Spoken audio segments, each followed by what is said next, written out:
우리 아버지 하나님의 거룩한 성도 여러분, 하나님의 크신 은혜 가운데 지난 한 주일 평안하셨습니까? 어느덧 2024년 새해가 밝았는가 했더니 1월 마지막 주가 되었습니다. 시편을 공부하는 이번 한기, 오늘은 그 네 번째 시간으로 여호와께서 들으시고 건지셨도다. 이스라엘 백성들이 430년 동안 애굽에서 고생하고 있을 때에 그들의 고생하시는 소리를 하나님께 들으셨습니다. 하나님께 들으시고 기억하시면 반드시 행동으로 옮기시는데, 오늘은 시편 여러 곳에 나타난 하나님께서 우리를 들으시고 또 건져내시는 그런 이야기들을 나누겠습니다. 오늘 제 첫 번째 성경절은 시편은 아닙니다만은 제가 가장 좋아하는 성경절들 가운데 하나인 이사야서 57장에 기록된 말씀입니다. 15절입니다. 지극히 존귀하며 영원히 거하시며 거룩하다 이름하시는 이가 이같이 말씀하시되, 내가 높고 거룩한 곳에 있으며, 우리 하나님께서는 전능하신 하나님이십니다. 이분이 어디 계시는가? 거룩한 곳, 높은 곳에 계신다고 했습니다. 그리고 그의 거처는 존귀하고 영원한 것이다. 이렇게 이야기를 하면 마치 우리가 창세기 1장을 읽는 것 같습니다. 창세기 1장에서 만나는 하나님은 엄청나게 크신 하나님. 그래서 창세기 1장에는 여호와라는 표현이 한 번도 안 나오고, 엘로힘, 이 엘로힘은 저 광대무변한 우주에 있는 별들을 손가락으로 만드신 그 크신 하나님, 우리와는 너무나도 크기 때문에 상관이 없는 것 같은 하나님, 여기 그런 하나님으로 하나님 묘사됩니다. 그러면서 하나님께서는 전능하신 하나님이십니다. 그러나 이사야서 57장 15절은 그렇게 끝나는 것이 아니라 더 이어지는 그 부분은, 내가 높고 거룩한 곳에 있으며 또한 통회하고 마음이 겸손한 자와 함께 있나니, 이는 겸손한 자의 영을 소생시키며 통회하는 자의 마음을 소생시키려 함이라. 통회하는 마음을 가진 사람, 그 사람이 누굽니까? 바로 여러분과 제가 아닙니까? 하나님께서는 저 높은 하늘에 계실 뿐만 아니라 낮고 천한 우리에게 오셔서 우리의 통회하는 마음을 귀를 기울여 들으시고 우리의 죄를 용서하시고, 우리가 저 깊은 데서 부르짖을 때에, 골짜기 낮은 데서 부르짖을 때에 하나님께서는 그 소리를 들으시고 건져내셔서 마침내 산 등성이에서 하나님을 향하여 높은 데서 찬양하게 하시는 그 하나님, 그 하나님을 시편 전편에서 모든 곳에서 우리들은 만나게 됩니다. 먼저 찾아볼 성경절은 시편 139편입니다. 하나님 앞에 숨겨진 것이 아무것도 없습니다. 하나님은 어떤 분이신가? 시편 139편 13절입니다. 주께서 내 내장을 지으시며 나의 모태에서 나를 만드셨나이다. 내가 주께 감사하면 나를 지으심이 심히 기묘하심이라. 옛날 개역성경에는 나를 지으심이 심히 기묘하심이라, 이 표현을 신묘막측하다 그렇게 하셨습니다.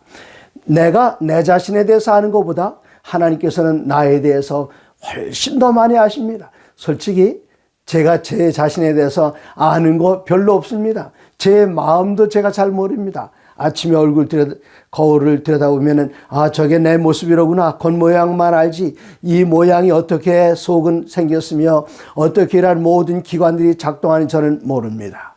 그러나 하나님께서는 우리를 지으신 것 기묘하게 신묘막측하게 지으셨습니다. 하나님께서는 나를 내가 태어난 다음부터 아시는 것이 아니라 13절에 주께서 내 내장을 지으시며 나의 모태에서 나를 만드셨나이다. 태어나기 전부터 하나님께서 나를 너무나도 잘 아십니다.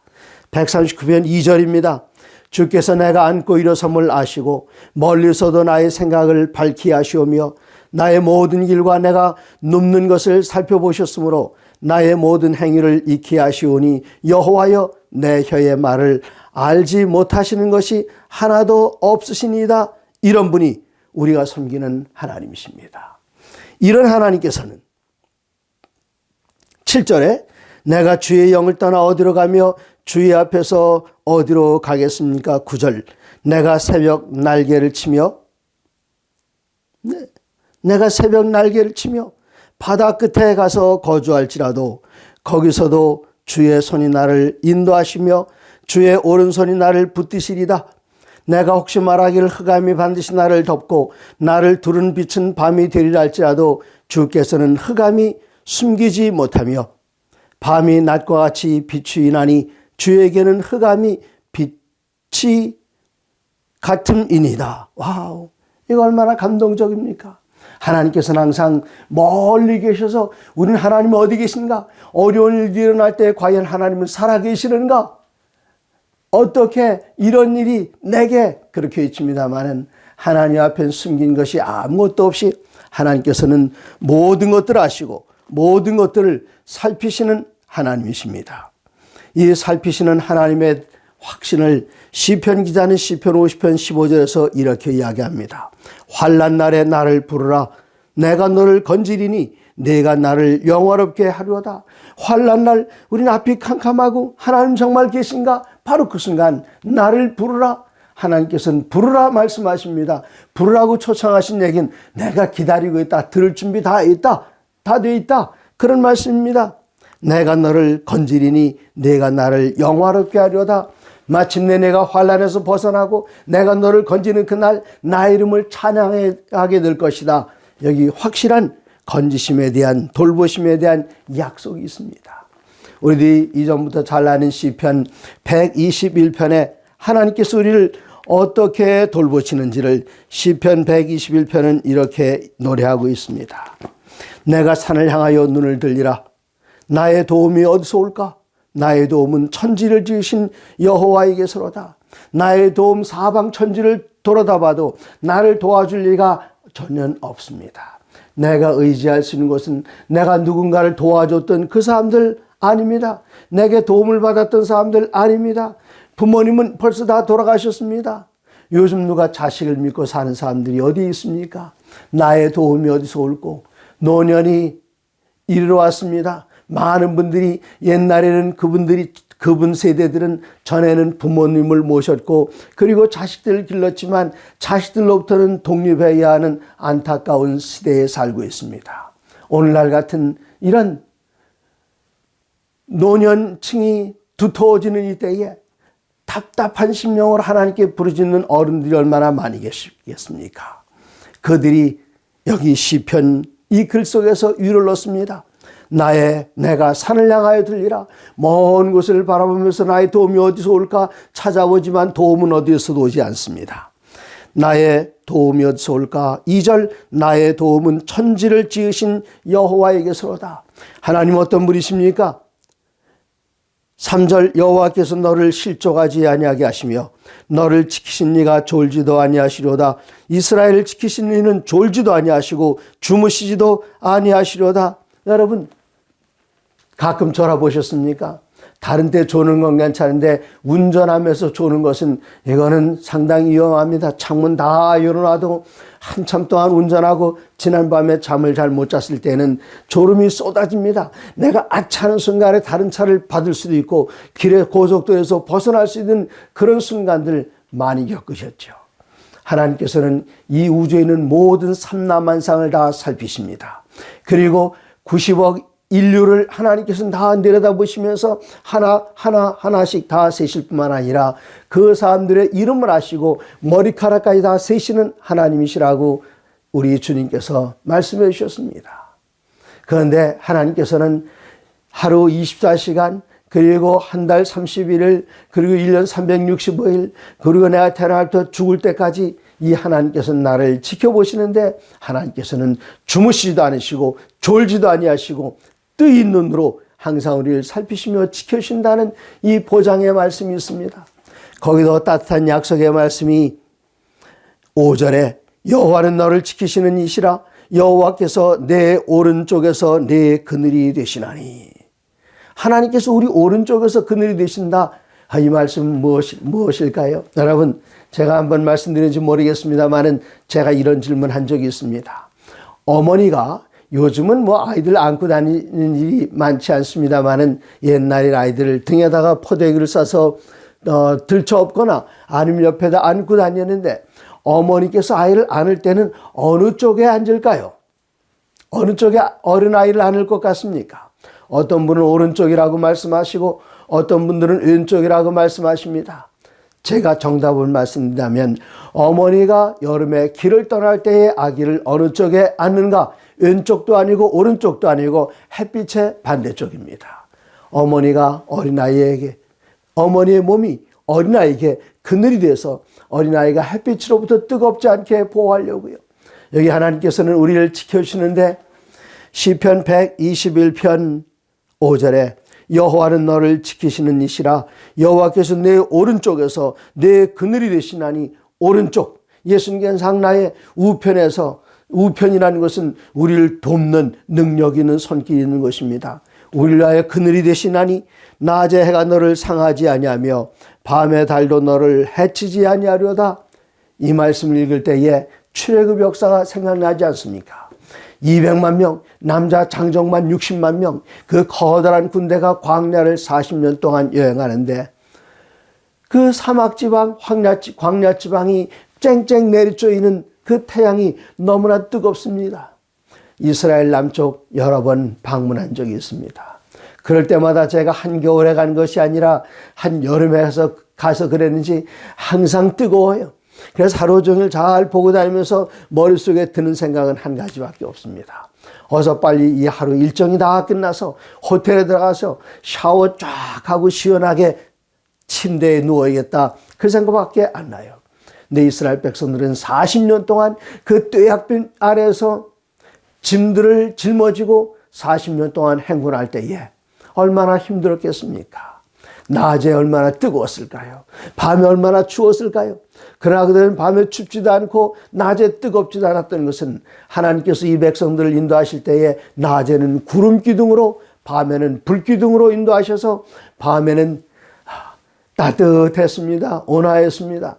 그리고 낮이 되면은 이 하늘을 구름 기둥이 지켜 캄캄한 온 백성을 다듬어서 캄캄하겠지만 백성들 위로는 구름 기둥이 지나가고 그 바깥쪽에는 환했기 때문에 전혀 어둡지 않은 가운데 이스라엘 백성들은 40년 동안 하나님의 보호하심을 받으면서 여행을 했습니다.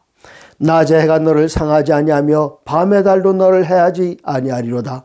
여호와께서 너를 지켜 모든 환난을 면하게 하시며 또 내 영혼을 지키시리로다. 여호와께서 너의 출입을 지금부터 영원까지 지키시리로다. 아멘. 하나님께서는 우리를 이렇게 돌보시고 계십니다. 시편 91편으로 가보시겠습니다. 시편 91편. 이 성경절 너무나 좋습니다. 시니까 한번 낭송을 해볼까요? 1절부터 7절까지 읽어보겠습니다. 지존자의 은밀한 곳에 거주하며 전능자의 그늘 아래에 사는 자요. 나는 여호와를 향하여 말하기를 그는 나의 피난처요 나의 요새요 내가 의뢰하는 하나님이라 하리니 이는 그가 너를 새 사냥꾼의 올무에서와 심한 전염병에서 건지실 것이미로다. 여러분, 심한 전염병에서 건지실 것이미로다. 좀 더 읽고 이곳으로 돌아오겠습니다. 그가 너를 그의 깃으로 덮으시리니 네가 그의 날개 아래에 피하리로다. 그의 진실함은 방패와 손방패가 되시나니 너는 밤에 찾아오는 공포와 낮에 날아드는 화살과 어두울 때 퍼지는 전염병과 밝을 때 닥쳐오는 재앙을 두려워 아니오로다. 천인이 내 왼편에서 만인이 내 오른쪽에서 엎드러지나 이 재앙이 내게 가까이 하지 못하리오다. 얼마나 놀라운 말씀입니까? 저는 이 시를 가지고 코로나 시대에 팬데믹 시대에 거의 3년 동안 여러 곳 방문하게 되면 이 성경절들을 거의 항상 읽었습니다. 천인이 내 왼편에서 만인이 내 오른쪽에서 더 엎드러지고 넘어가고 죽어간다 할지라도 이런 재앙이 우리에게 가까이 하지 못하겠다는 그 약속의 말씀은 우리들을 곧장 출애굽기 15장 26절로 안내했습니다. 출애굽기 15장 26절에 이르시되 너희가 너희 하나님 나 여호와의 말을 들어 순종하고 내가 보기에 의를 행하며 내 계명에 귀를 기울이며 내 모든 규례를 지키면 내가 애굽 사람에게 내린 모든 질병 중 하나도 너희에게 내리지 아니하리니 나는 너희를 치료하는 여호와의 민이라. 우리가 하나님의 거룩한 법 안에 있기만 하면 하나님께서는 우리를 지켜주겠다고 약속하셨고 저 애굽 사람들, 이방인들, 하나님을 믿지 않은 사람들, 하나님의 법과 계명과 상관이 없는 사람들에게 내린 질병에 단 하나도 너에게 내리지 아니하리니 나는 너희를 치료하는 여호와임이니라. 아멘. 얼마나 아름다운 말씀입니까? 그때 얼마나 많은 사람들이 죽었습니까? 그러나 하나님께서는 대다수의 재림 성도들을, 주의 거룩한 날을 기다리는 백성들을, 하나님의 거룩한 계명을 높이고 따르고 존중하는 이들을 하나님께서는 그들의 생명을 지켜주셨습니다. 여기에 분명하게 말씀하십니다. 하나님은 나의 피난처요 나의 요새요 나의 의뢰하는 하나님이시라. 너는 밤에 찾아오는 공포와 낮에 날아드는 화살과 어두울 때 퍼지는 전염병과 밝을 때 닥쳐오는 재앙을 두려워하지 아니로다. 천인이 내 왼편에서 만명이 내 오른쪽에 엎드러지나 이 재앙이 내게 가까이 하지 아니하려다. 하나님께서는 당신의 백성들을 눈동자처럼 환난 중에 있는 백성들에게 피난처가 되셔서 항상 지켜주시고 보호하십니다. 이 말씀을 읽을 때에 저는 생각나는 찬미가가 두 장이 있습니다. 어떤 찬미가일까요? 아마 여러분 짐작하셨겠습니다. 찬미가 548장. 내 주는 강한 성이요 또 나의 방패 되시니 큰 환난에서 우리를 늘 구원하여 주시리. 옛 원수 마귀는 이때에 힘을 써 괴휼과 권세로 자기 무기 삼지만 주 권능 당치 못하리.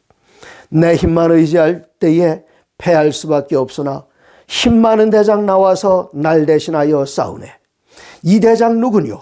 예수 그리스도 곧 만유 주로다. 이 싸움 이길 자 주 예수밖에 없도다. 끝까지 다 읽고 싶지만 한 장 더 읽어야 되기 때문에 생략하고요. 그 다음 이 찬미가 얼마나 아름답습니까? 이번은 527장입니다. 주 날개 및 내가 편하게 있네. 비바람 거세고 어두워도 주께서 나를 잘 지킬 줄 아리. 겁 없이 평안히 거하리라. 주 날개 및 나의 피난처 되니 거기서 쉬기를 원하노라. 내 슬픔 잊을 길 세상에 없되 주 안에 안위함 얻으리라. 주 날개 및 귀한 희락 있네. 생전의 걱정 다 지나도록 그곳에 숨어 돌보심을 받고 주 안에 거하여 쉬리로다. 주 날개 및 즐겁도다. 그 사랑 끊을 자 느뇨. 주 날개 및 내 편이시며 영원히 거하겠네. 시편 17편 8절을 주제로 기록한 찬미가 가사였습니다. 하나님께서는 우리를 모든 환난 중에서 지켜주시고 보호해 주시고 건져내십니다. 그 대표적인 예를 시편 114편에서 찾아볼 수 있습니다. 시편 114편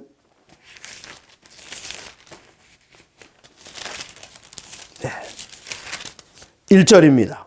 이스라엘이 애굽에서 나오며 야곱의 집안이 언어가 다른 민족에게서 나올 때에 언어가 다르다는 것은 물론 이집트 사람들이 쓰는 말과 또 아브라함의 자손들 이스라엘 백성들 쓰는 언어가 다르긴 하겠지요.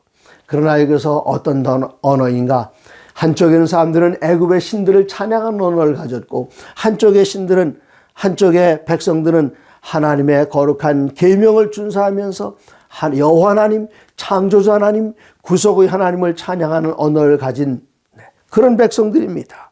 그들로부터 이제 출애굽이 나올 때 2절 유다는 여호와의 성소가 되고 이스라엘은 그의 영토가 되어도다. 여기 유다, 이스라엘 같은 표현입니다. 남방 유다, 북방 이스라엘 그런 것은 아닙니다. 그때는 이미 나라가 나눠지지 않은 때였습니다. 여기는 이스라엘 백성 전체를 가리키는 말로서 이스라엘 백성들은 성소가 되었다. 성소는 하나님께서 계시는 곳인데 하나님께서는 당신의 백성들과 함께 계셨기 때문에 그 백성들 자체가 성소가 되었습니다. 그러므로 고린도전서 3장 16절에 사도 바울은 우리를 가리켜 성령께서 거하시는 하나님의 전이라고 그랬는데 거기 몸이라고 그랬는데 우리 개인적인 몸도 됩니다만은 교회가 그리스도의 몸입니다. 그러므로 교회는 불러냄을 받은 무리란 뜻인데 곧 하나님의 성도들이 모여있는 곳이 바로 하나님께서 계시는 성소가 됩니다. 이스라엘은 그의 영토가 되었도다. 바다가 보고 도망하며 요단은 물러갔으니. 바다가 어떻게 도망가지요? 이스라엘 백성들이 홍해 바닷가에 섰을 때에 바닷물이 물러났습니다. 이스라엘 백성들이 통과했습니다. 바다가 보고 도망하며 요단은 물러갔으니 이스라엘 백성들이 이제 저 요단 동편에서 요단 서편으로 건너가기 위하여 섰을 때에 건너편에는 여리고성이 있었습니다. 제사장들이 하나님의 법궤를 메고 그 봄에 저 꼭대기에서 눈 녹은 물이 내려와 요단 강물이 철철 넘치고 아주 깊게 보이고 두려웠을 때에 하나님께서 주신 그 믿음을 따라서 하나님의 명령대로 제사장들의 발이 요단강에 디뎌지는 그 순간 물들이 쫙 물러가면서 한쪽으로 몰리고 이스라엘 백성들은 건너갔습니다. 산들은 수양들 같이 뛰놀며 작은 산들은 어린 양 같이 뛰었도다. 이때 산들이 어떻게 뛸까요? 이 뛰는 것은 시내산의 밑에서 이스라엘 백성들이 모여서 하나님의 말씀을 들을 때에 그 산이 진동했습니다. 그것을 가리킨 말입니다. 이 표현을 시적으로 산들은 수양들 같이 뛰놀았고 작은 산들은 어린 양들 같이 뛰어도다. 바다야 내가 도망하면 어찌함이며 요단아 내가 물러가면 어찌함인가. 너희 산들아 수양들 같이 뛰놀며 작은 산들아 어린 양들 같이 뛰놀면 어찌됨인가. 땅이여 너는 주 앞 곧 야곱의 하나님 앞에서 떨지어다. 그가 반석을 쳐서 못물이 되게 하시며 차돌로 샘물이 되게 하셨도다. 차돌이 돌덩어리가 샘물 됐다는 뜻은 아니고 차돌처럼 그 굳은 땅, 굳은 바위에서 하나님께서 이스라엘 백성들을 먹이시기 위해서 갈라지고 거기서 물들이 나오고 이스라엘 백성들은 40년 동안 물이 없어서 고생한 적이 없습니다. 때로 하나님께서 그들에게 믿음을 가르쳐주기 위해서 잠깐 동안 목마르게 하신 적은 있습니다. 그때 하나님께서는 이 백성들로 하여금 하나님을 더 의지하게 하려고 반석을 향하여 물을 내라. 반석은 곧 그리스도 예수인데 40년 동안 메마른 광야를 여행하는 백성들에게 가장 필요한 그 물을 제공해 주신 분은 예수 그리스도라는 사실을 일깨워주기 위하여 몇몇 그렇게 시험하신 적은 있어도 40년 동안 그들이 물이 없어서 고생한 적이 없었습니다. 참으로 아름다운 말씀입니다. 이제 시편 73편에는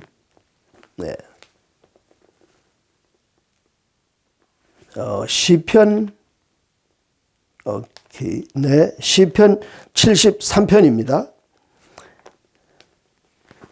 마지막으로 하나님께서 우리들에게 보여주시는 아름다운 시가 여기 있습니다.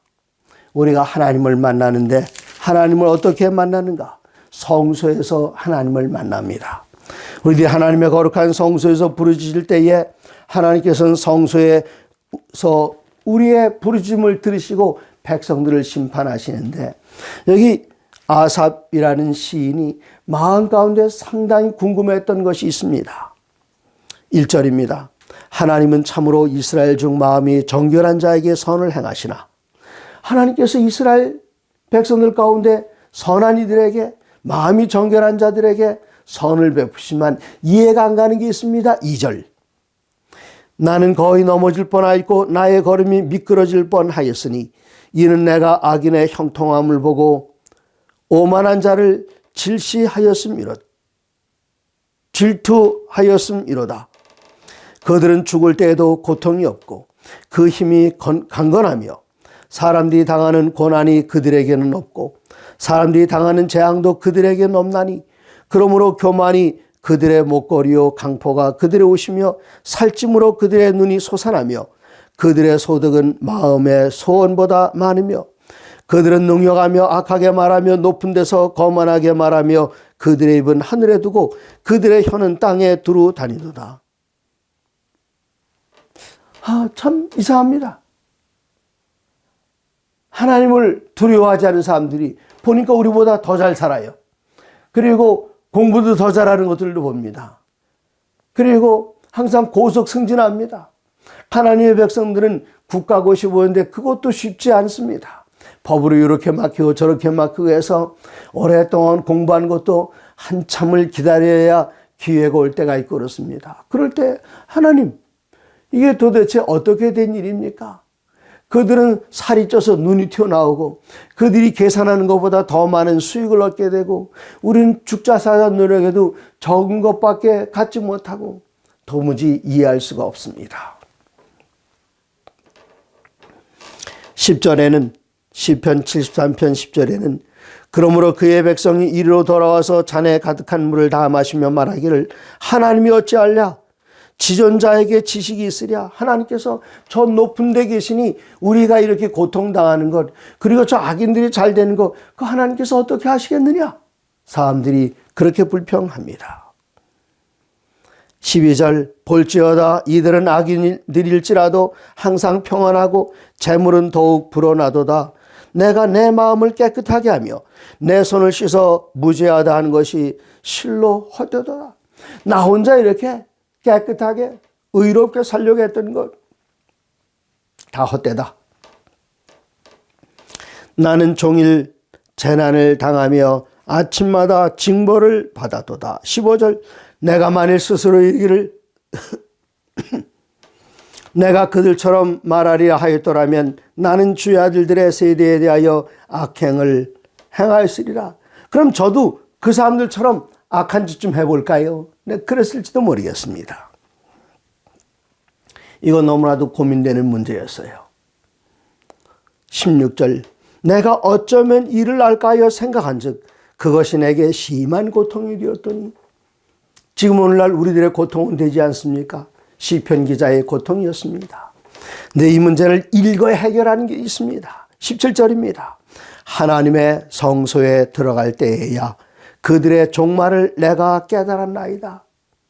그 어려운 문제가 어디서 해결됐는가 하면 성소에서 해결됐습니다. 성소는 어떤 것입니까? 특별히 우리들은 이 성소에 대해 잘 알지 않습니까? 다니엘서 8장 14절 2300조야까지니 그때의 성소가 정결하게 함을 입으리라. 하늘 성소 정결, 그것이 바로 심판입니다. 조사 심판입니다. 재림전 심판입니다. 재림전 심판이 어디서 이루어지는가? 하늘 성소에서 이루어집니다.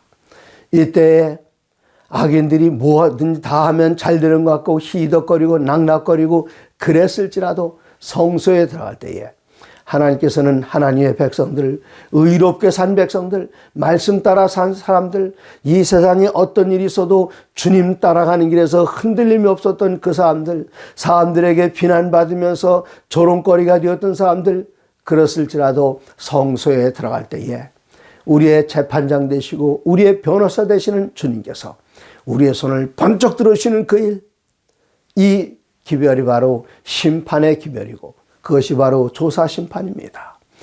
우리 주님께서 당신에게 피하는 모든 사람들마다 감싸주시고 보호해주시고 당신에게 의지하는 이들마다 그들의 모든 죄를 완전히 다 속량해 주시고 마침내 성소에서 베푸시는 그 심판을 통해서 하나님의 백성들의 손을 들어주시고 악한 이들에 대한 징벌이 결정될 때에 모든 오해는 다 눈 녹듯이 사라지고 마침내 성소에서 우리를 구원하시는 하나님을 만나게 됩니다. 우리가 이번 한 주 동안 시편을 공부하시면서 우리가 어려운 일 당할 때에 하나님께서 우리의 일을 듣지 못하시는구나, 보지 못하시는구나 염려하지 마십시오. 하나님께서는 밝은 눈으로 보십니다. 밝은 귀로 들으십니다. 우리의 고통하는 소리를, 우리의 기도 소리를 들으시고 반드시 응답하십니다.